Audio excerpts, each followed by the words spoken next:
Do you think the Yardbirds were the first supergroup? When you think about it, this one band had the uncanny fortune of having the three best blues guitarists in England, Eric Clapton, Beck and Jimmy Page. These three went on to form bands that changed blues history. I have interviews with Willie Dixon, Muddy Waters, and John Lee Hooker, those in a later video, that these bands ended up saving American blues music. We will soon do a deep dive on their first albums, Led Zeppelin 1, Fresh Cream, and Jeff Beck's Truth. Truth was the very first album I ever bought where I fully understood that blues was its roots. Then I started researching the masters, Muddy, Dixon, Howlin' Wolf. The blues took a hold of me. Then it finally hit me. These guys turned me on to our American blues. Full circle, as Muddy tells it.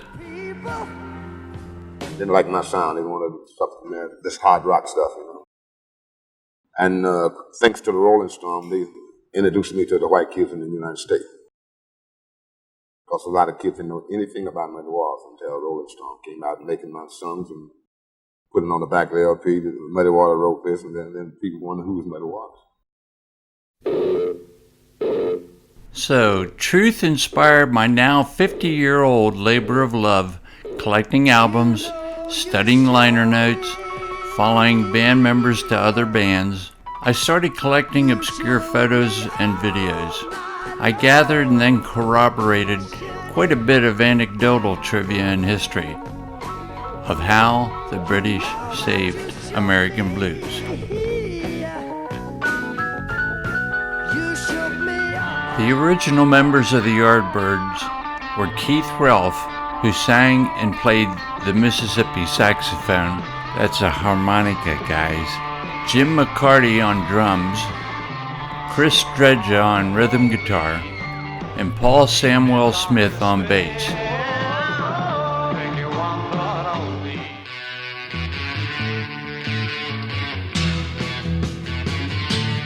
Yes. 57 years ago, in 1962, the music scene in London was cranking up. The Beatles had just returned from Germany, and in Richmond, England, a Russian named Giorgio Gromelsky started a nightclub. He needed a constant draw for the club because it was at the very end of the public rail line outside of London. His idea was to have a house band that could create a following that brings crowds in every night. He decided on a new group, the Rolling Stones.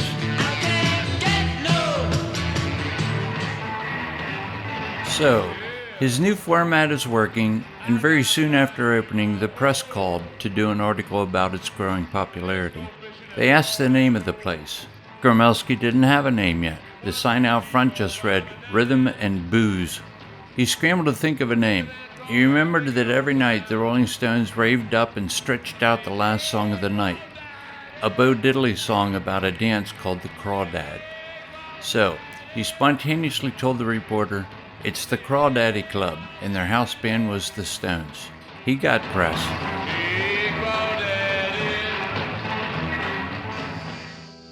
It didn't take long, and by early '63, the Stones now had a huge following, and they were looking to move on, move up, and move out.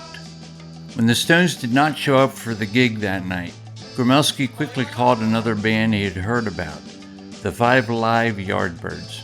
They were a relatively new band, and very soon their popularity grew, and the subpar guitar man they had was asked to leave. They were looking for a new guitarist. So, they needed a new guitar player like yesterday. Through a connection Gromelsky had, he convinced the most blues-centered guitar man in England to join, Eric Clapton. Now the band had Clapton and a new home at the Crawdaddy. Times was good for playing the blues. Gromelsky officially started managing the band. The band was mainly playing covers by Chicago bluesmen, Howlin' Wolf, Muddy Waters, Sonny Boy Williamson, Elmore James. Clapton was in his element. They played extended versions that would build and build with power chords to whip up the audience, and sell more beer. During these extended raved-up builds, Clapton would often break a guitar string. While he was putting on a new string, the audience would very slowly clap their hands. From that, Gromelsky is credited with coming up with the nickname Slow Hand. It was during this period that the great Sonny Boy Williamson was brought over by the National Jazz Federation in Giorgio, and we became his backing band. We were English white kids, we'd never played with the real thing, only really heard it on record, and to play with this guy and go on and make an album with him was just an extraordinary experience. That's straight 8 Pontiac. We gonna get on the highway.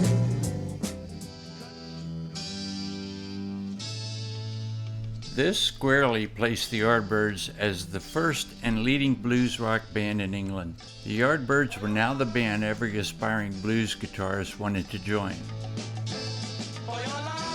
But Gromelsky smelled money. He was constantly after the band to produce hits. Their first hit was really the infamous For Your Love. That shot to the top of the charts. It got heavy radio play both in England and, for the first time for a British blues band, radio in the US. It sold over 1 million copies and went gold. Clapton was a blues purist. His vision extended far beyond 3-minute singles. Too frustrated by this commercial approach, he left the group on March 25, 1965, the exact day that For Your Love was released to the public. But Clapton was preoccupied with his next band. He quickly went to John Mayall's Blues Breakers, quickly did but one album, and quickly left.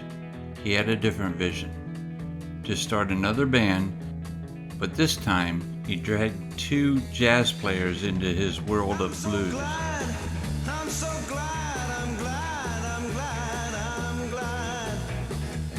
He formed Cream with Jack Bruce and Ginger Baker.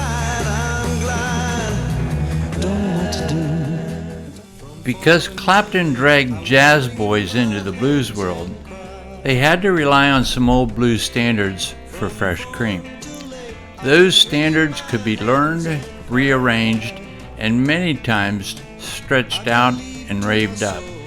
They covered Willie Dixon's Spoonful, Muddy's Rollin' and Tumblin', and one of my favorite surprises, Robert Johnson's From 4 Until Late. That had some lyrics that grabbed my attention as a teenager. A woman is like a dresser, some man always running through its drawers.